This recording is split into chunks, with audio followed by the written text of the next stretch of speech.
Hey everybody, welcome to the Jazzman Show. I'm doing my show here from my auto studio.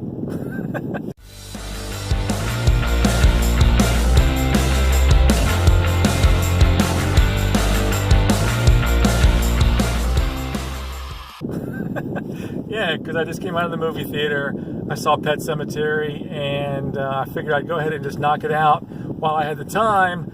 I don't have time today to get home to my studio and set up the cameras and all that good stuff, and the lighting. So I'd just get this out there.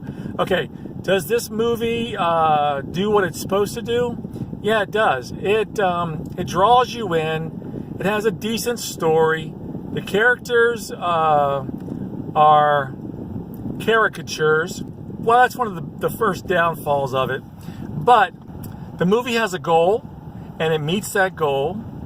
And the third act is probably where you're going to hit pay dirt with all the jump scares and so forth. After all, this is a thriller. It's based on a Stephen King story. There are images and sequences in this movie that are not suitable for children. Though in the show that I just came from, for whatever reason, a couple decided to bring their child with them.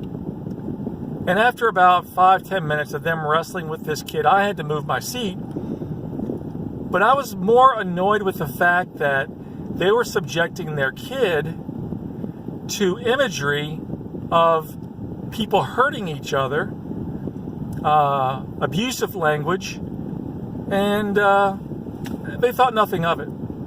People are stupid. I know it's hard to get a babysitter sometimes, especially middle of the week or end of the week, and I know it's difficult. But is this the movie you really had to see when Dumbo's out there? When Shazam is out there? Now there's a couple of quick images in Shazam, but by and large, if you've got a child, take them to see a movie that will not give them nightmares.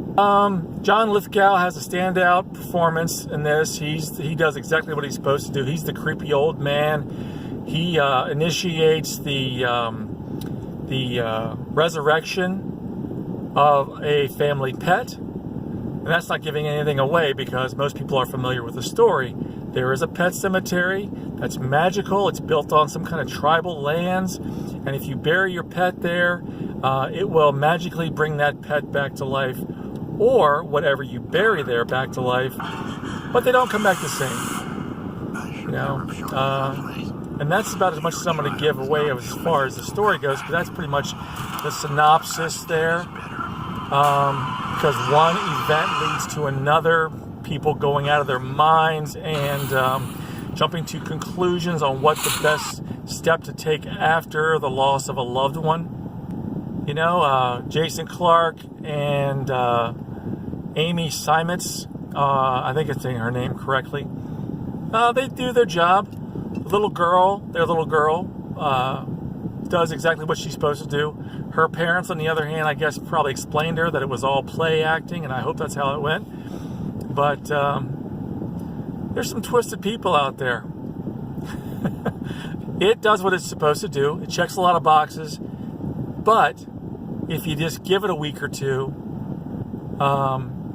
give it 30 days, and you'll be able to buy this probably for download, and then give it another 60 days after that, and you can check it out on Netflix. So, if you're looking for a nice diversion for an afternoon, or you are a young man, want to take your young lady on a date that will scare her so she'll cling to you, which is just, that's such a staple of the dating scenario. It does what it's supposed to do, but here's the thing. If you like scary movies, you like Stephen King, you like John Lithgow, go check it out.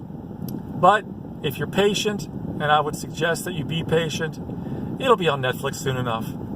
And that is it. Now, again, if you want to see a good movie, spend your money and go see Shazam. That's good for everybody. And if you don't know what that's about, check out my previous video. I reviewed Shazam yesterday.